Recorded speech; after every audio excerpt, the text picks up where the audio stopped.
nessa gestão 2013-2016. Vou só aqui rapidamente apresentar para vocês localizarem. Estou acompanhada da Mauricléia, que é presidente do Conselho Regional de Serviço Social, aqui de São Paulo também. E eu gostaria de, em nome da plenária do CRP de São Paulo, dar as boas-vindas a todas e todos que aqui estão. Queria dizer que eu estou muito emocionada com esse evento, né?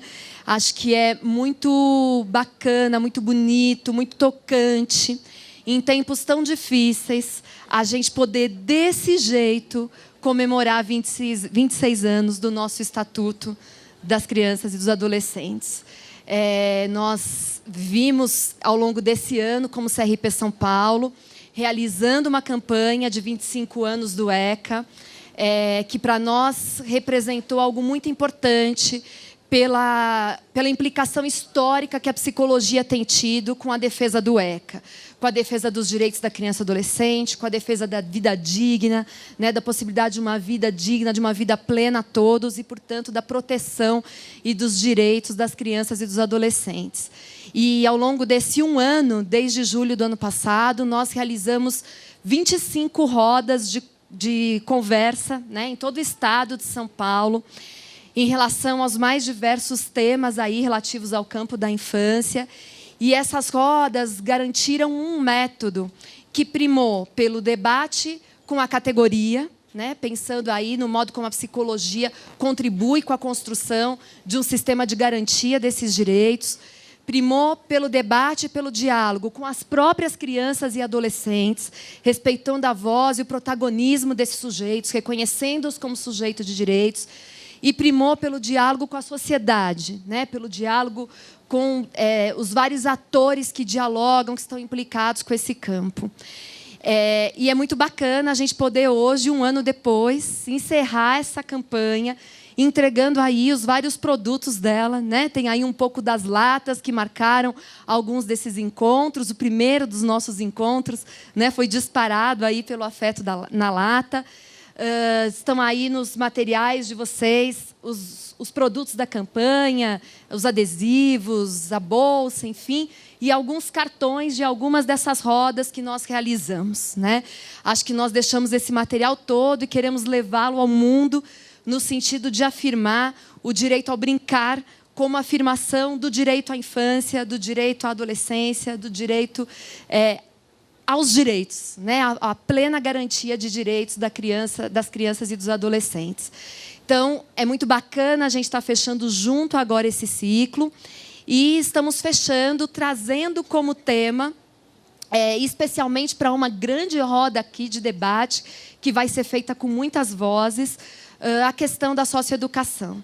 Então, acho que construímos um avanço na história do nosso país, na medida em que transformamos o paradigma para poder lidar, para poder enfrentar, para poder responder à questão dos adolescentes em conflito com a lei. E precisamos não só sustentar esse paradigma nesse momento, mas fazê-lo avançar.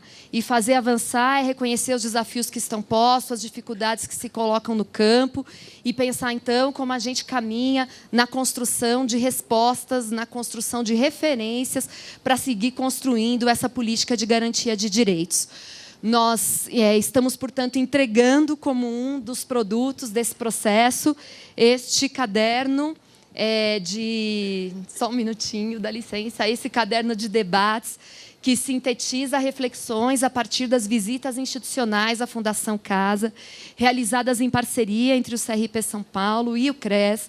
Nós fomos provocados, num dado momento dessa gestão, pelo Ministério Público de São Paulo, para que fiscalizássemos as unidades da Fundação Casa, e decidimos fazer esse trabalho em parceria com o Conselho, né, de serviço social, pensando nos profissionais, nos trabalhadores envolvidos na socioeducação, e decidimos fazer esse trabalho com caráter de mapeamento de práticas, com caráter de diálogo, com caráter de orientação ao exercício profissional, reconhecendo todos os desafios, todas as dificuldades que estão postas nesse campo institucional, né? Pensamos que a contribuição do Conselho era fazer uma fiscalização com essa cara, né? Com a cara de quem vai junto para orientar, para oferecer diretrizes, para produzir referências a partir disso.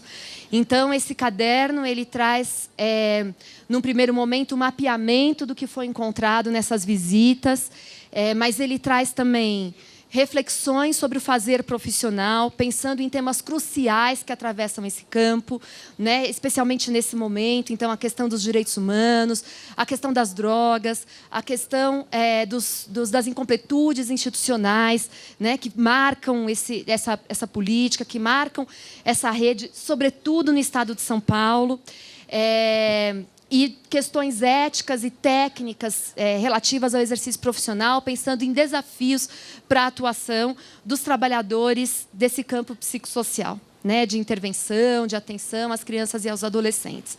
Então, é sob forma de reflexões e de orientações para o exercício profissional e, sobretudo, de parâmetros que dialogam, de um lado, com os trabalhadores envolvidos, de outro lado, com os gestores, mas também com a sociedade, que nós oferecemos as reflexões que estão aqui para balizar uma prática que nós entendemos e esteja coerente com aquilo que nós conquistamos no nosso Estatuto das Crianças e dos Adolescentes.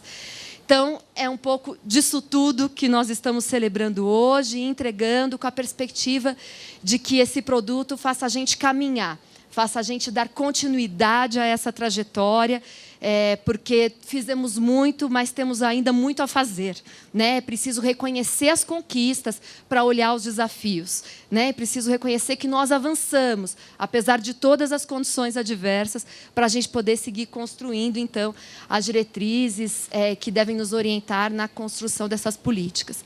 Então, acho que a proposta de hoje é a gente seguir com esse mesmo método de debate, de diálogo, né, envolvendo os adolescentes, envolvendo o campo dos movimentos sociais em defesa dos direitos da proteção à infância e adolescência, envolvendo os diversos trabalhadores envolvidos, presentes nesse campo, envolvendo os gestores, que a gente faça aqui uma grande roda de debate sobre esse tema em específico, né, que é o tema da socioeducação, que é o tema de como nós construímos, então, medidas socioeducativas das adolescentes em conflitos com a lei, com especial preocupação às violações de direito que permanecem nessas instituições de medidas socioeducativas em meio fechados.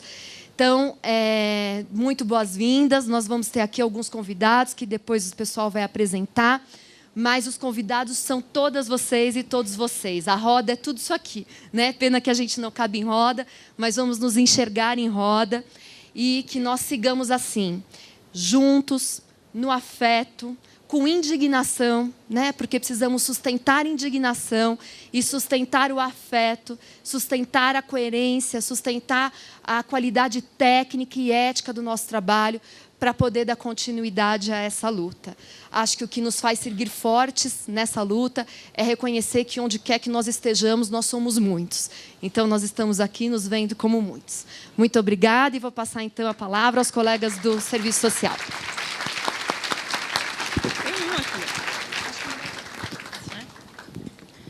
Bom, inicialmente, boa tarde a todos e todas, né?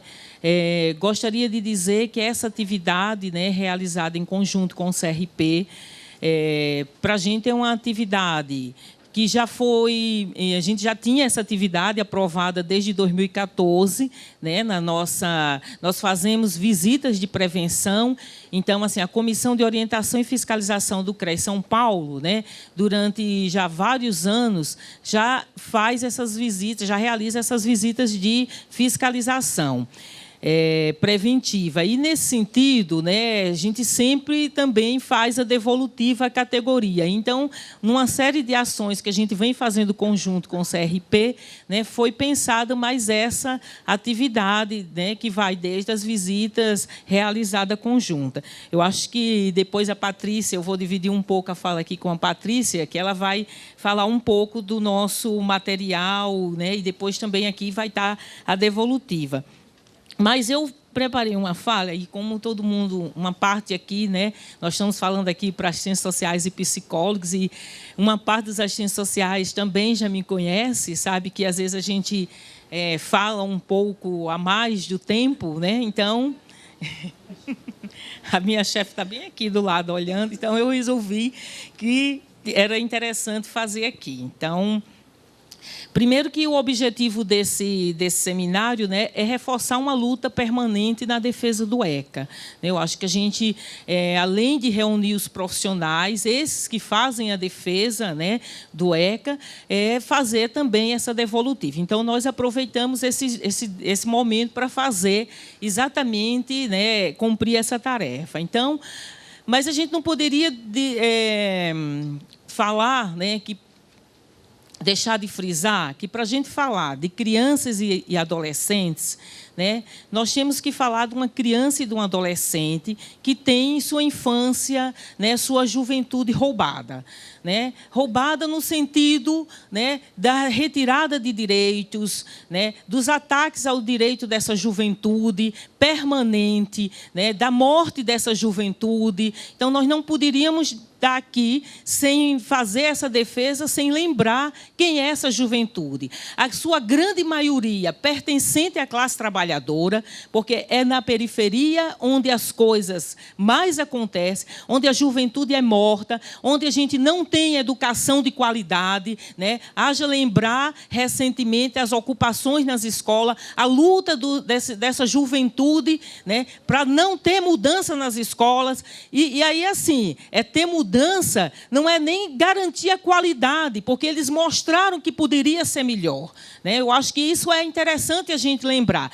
E aí lembrar do nosso papel, muitas vezes, né, junto a esses adolescentes. Qual é a nossa intervenção junto a esses adolescentes? Porque não é só fazer a defesa do ECA, mas tentar discutir com eles uma forma de organização. Eu acho que isso é importantíssimo a gente ter consciência de que nós, enquanto trabalhadores, né, temos que apontar a discussão na nossa intervenção nessa forma de organização dessa juventude. Porque eles mostraram, né, para nós, que estamos lá na ponta, nos CRAs, que estamos na ponta na fundação, que estamos na ponta nos outros serviços, né, a importância da organização, a importância de fazer a defesa da educação, né, uma coisa que é básica, uma coisa que é fundamental. E aí, né, lembrar também dos professores, porque recentemente os professores tinham saído de uma greve. Então, eu acho que isso é importante. Isso faz parte da nossa... Se a gente quer fazer realmente um trabalho, como a gente fala, um trabalho de rede, um trabalho integrado com as outras políticas, nós não temos só que fazer, e o próprio ECA já aponta nisso, né, uma discussão só da questão da criança e da juventude, sem levar em consideração as outras políticas. Né? E aí a gente vê a política de saúde, o descaso que tem, a política da educação. Então, é interessante que a gente lembre, né, no momento que a gente esteja fazendo nossa intervenção profissional, que essas políticas, que a forma de organização da comunidade, ela é extremamente importante. Eu acho que é uma coisa para a gente ter muito clara, né, porque senão a gente vai desqualificar a nossa intervenção, né? E aí a gente não consegue, né, como a companheira aqui falou, o apoio ou a discussão com os movimentos sociais, né, nas nossas lutas. Eu acho que isso é importante a gente lembrar. Lembrar dessa realidade concreta e da organização da juventude, né, nós temos que pensar, né, como é que nós vamos dar conta disso. Isso não é uma coisa fácil. Né? Nós não vamos organizar os jovens, nós não vamos organizar... Mas nós temos, sim, bastantes elementos na nossa intervenção para pensar esse fazer. Eu acho que, quando eu trabalhava no CRAS, eu dizia, gente, nós temos que pensar como nós vamos trabalhar, né, o território. Porque a gente fica falando de território, mas que território é esse? Aonde está essa criança? Né? Aonde está esse adolescente? Então, nós precisamos pensar, né? E a gente precisa pensar coletivamente. Então, acho que isso é extremamente importante para o nosso fazer.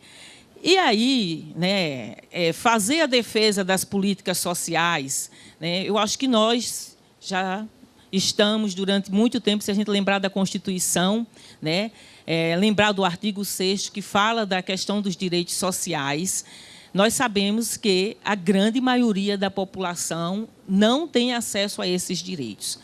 E que nunca vai ter acesso. né? Eu acho que as medidas, as políticas públicas, né, independente dos governos, que geralmente, quando há crise, são as primeiras que têm cortes, né? Nós sabemos disso, principalmente a política de assistência. Nós temos que lembrar que é a primeira política que tem o maior número de cortes do orçamento, né? Basta ver os últimos cortes que foram feitos.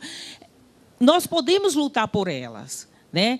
Mas elas é uma mediação, né, nessa sociedade.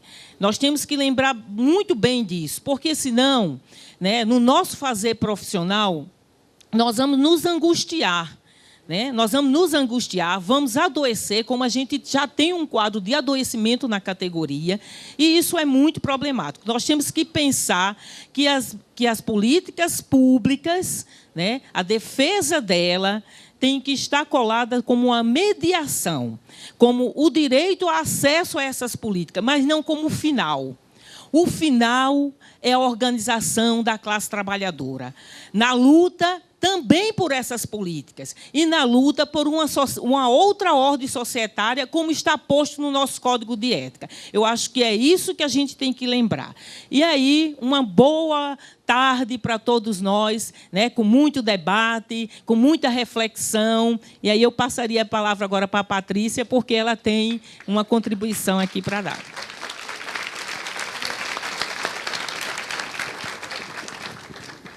Boa tarde a todas e todos. Como a Mauricléia disse, né, esse dia de hoje é o resultado de todo um processo de trabalho em que o CRES e o CRP se juntaram, se uniram para construir aí uma ação interdisciplinar conjunta, considerando que o trabalho realizado na Fundação Casa é interdisciplinar, né? Lá temos assistentes sociais e psicólogos. Então, diante disso, a gente chega hoje com esse resultado. Eu quero informar, na verdade, que a nossa publicação do CRES está em processo de construção, né? E ela logo irá para a gráfica e será, então, divulgada para a categoria. É por isso que hoje ela não está aqui como a do CRP, dizer isso, né, que todo o evento é realmente conjunto. Né? Nós aqui, CRP e CRES, fizemos uma divisão de custos, o que era possível para cada um de nós, para tornar possível a realização. Então, trazer a informação para que a categoria, né, tanto de assistentes sociais quanto de psicólogos, em breve, terá também acesso à nossa publicação. É isso, um bom evento para todas e todos. Então, agora a gente vai chamar a Gabriela, do CRP São Paulo, e a Neide, do CREA São Paulo, para constituírem aqui a nossa roda, apresentarem os convidados, as convidadas, e passo, então, a palavra a elas. Então, obrigada, Elisa. Então, continuamos aqui o nosso encontro. É um prazer, né? A gente está muito feliz, tanto de fato, efetivar essa parceria que a gente construiu com o CRES desde o ano passado, com muitas reuniões, muitos encontros. Isso aqui foi construído com muitas mãos, com muitos corpos, né? Tanto do CRP São Paulo quanto do CRES. Estamos aqui, Neide e eu, aqui nessa função que assumiremos de mediar o encontro, mas representando muitos conselheiros, gestores, colaboradores, pesquisadores, autores, atores, né, que estiveram conosco nesse período de 1 ano e meio de trabalho, de militância, de intervenção. Não? A Elisa um pouco, enfim, a Mauricléia, não é isso? Também já assumiram ali a disseminação de como será o método do nosso encontro. Eu vou ser só mais concisa, assim, objetiva, dizendo, né? Então, nossa proposta aqui é de uma roda de conversa, onde todos nós tenhamos voz e vez aqui nesse encontro. Para aquecer o nosso debate, nós convidamos algumas pessoas, né, tentando respeitar ali uma representação. Então, tem movimento social, enfim, pessoas do campo específico do serviço social, da psicologia, da assistência, enfim. Tem pessoas jovens, enfim, que também falarão do campo da intervenção artística também, para poder nos aquecer de outros jeitos, de outros modos. E a proposta é que a gente circule vozes. Então, abriremos aqui, vou convidando, e a gente vai assumindo, eu e Neide, que a gente combinou aqui uma dinâmica de um jogral entre nós, e as pessoas vão assumindo aqui um pouco aqui na frente, para que eles disparem falas, mas serão falas curtas. A gente acordou com as pessoas, com os convidados, que serão falas em torno de 10 minutos, e seremos aqui, né, cuidadosas com isso, para que a gente, de fato, permita, né, a vez de todos nós, que, como a Elisa disse na fala dela, somos todos participantes convidados desse encontro. Então, já estamos atrasados, né? Mas, enfim, era para que a gente pudesse se acolher aqui nesse ambiente, nesse encontro que a gente tinha que pegar elevador, enfim, em fila, né? São Paulo. Vamos lá. Então, para iniciar, eu combinei com Neide que eu iria convidar os nossos artistas aqui do encontro, e aí passo a palavra primeiro ao Helder de Oliveira, né? Venha cá, Helder, por favor.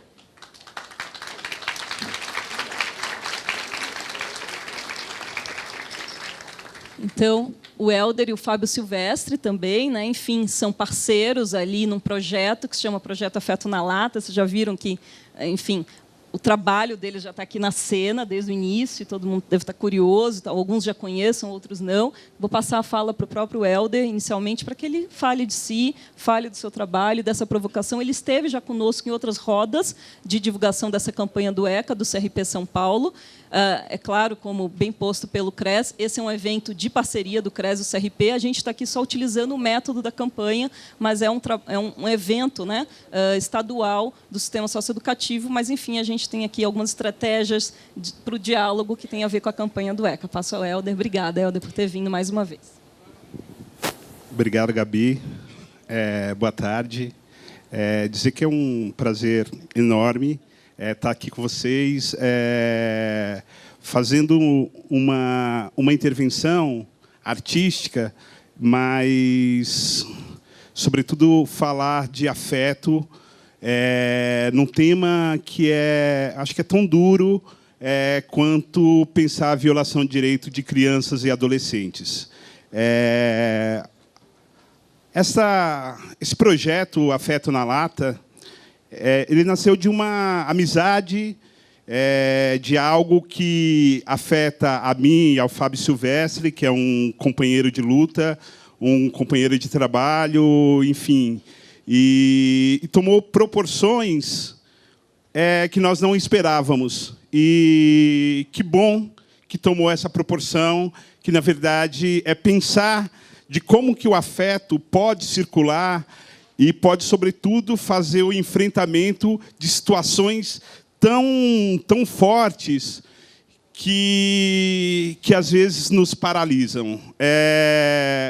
Trabalhar afeto, esse projeto Afeto na Lata, a gente quer também dar vez, quer dar voz, quer pensar a voz dos jovens que estão na quebrada, que estão lá no extremo sul do Grajaú, na Zona Sul, que estão na Zona Norte, que estão na Zona Leste, que estão no Brasil. A gente arrumou uma metodologia simples, super tranquila, de fazer as palavras circularem, que é uma das propostas aqui do CRP e do CRES, né, de como que as palavras circulam e como que, ao circular as palavras, a gente pode fazer o enfrentamento e pode propor o enfrentamento às questões de violações de direitos. Então, assim, explicando muito rapidamente, as latinhas que eram descartadas por mim, artista visual que faz os trabalhos junto com os jovens de medida socioeducativa ou não nas periferias de São Paulo, passei a reutilizar de uma outra forma, botando palavras dos jovens nas latas, colocando numa página no Facebook, e, a partir daí, essas latas tomaram uma outra proporção de compartilhamentos, enfim, e os jovens começaram um pouco a falar dessas coisas que os afetam cotidianamente, falar coisa de amorzinho, né, palavras doces, palavras mais duras, e a gente sempre abordando temáticas que são fortes na sociedade. Então, enfim, algo muito simples, mas que tomou uma proporção e que eu acho que tem feito a diferença, né, por conta das redes sociais, eu acho que por conta da arte, a gente só acredita numa arte que realmente fala, numa arte que tira as pessoas do lugar comum e os convida a pensar uma outra sociedade, uma sociedade mais justa, uma sociedade mais fraterna, onde a gente possa realmente se afetar e possa realmente olhar o outro. O Fábio há pouco me falava de uma questão assim que eu não tinha ainda me tocado, que eu acho que faz todo sentido num momento como esse, né? Pensar afeto, pensar esse processo também pensar para além do que tem dentro da lata, que é tinta, né? E normalmente a gente descarta, né? O que não serve, o que não tem dentro a gente descarta.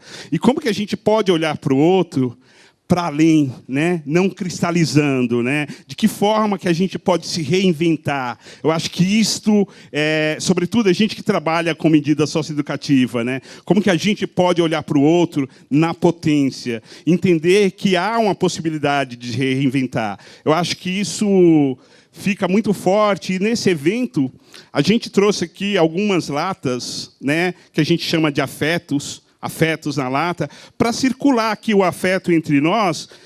Nós pensamos algumas frases e palavras de intelectuais, de pensadores, de pessoas que contribuem para esse processo das medidas socioeducativas e que estão aqui com suas ideias nessa publicação, né? Frases como a do Daniel, como a da Cristina, enfim, estão aqui na lata e a gente, durante o evento, a gente vai circular essas palavras aqui. Rapidamente, eu não sei se você, Vossa Senhoria, gostaria de falar alguma coisa, Fábio? Tá. Rapidamente, eu queria apresentar para vocês, uma forma singelo, um vídeo super caseiro, né? O Fábio que fez, mas que mostra qual que é a proposta do afeto, né? De que forma que a gente utiliza a palavra com crianças e adolescentes, dando formações nas comunidades, nas instituições que trabalham com medida socioeducativa, na escola pública, falado por uma criança. A criança vai...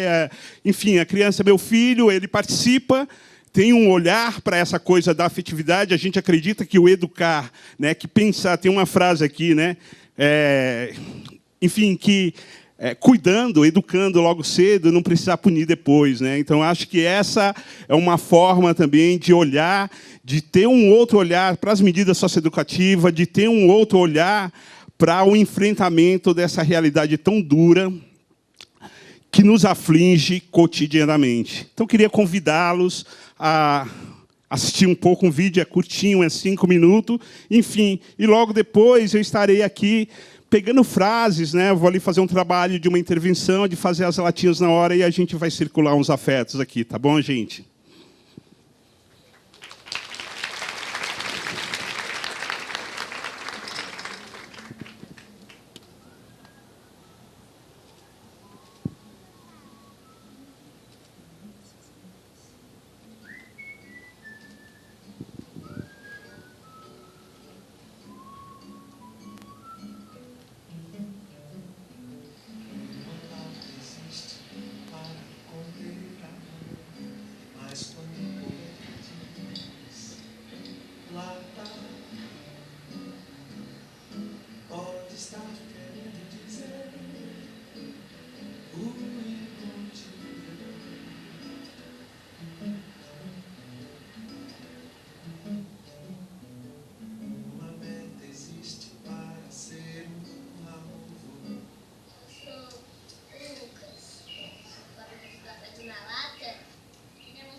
Determine o conteúdo em sua lata. Bacana. Você, o tio Fábio e o papai fazer afeto para espalhar pelo mundo. Bem útil para as pessoas não ficar brigando, fazendo briga, por causa que a gente tem que mostrar que não é só briga. As pessoas também têm que mostrar um pouquinho mais de afeto quanto. E também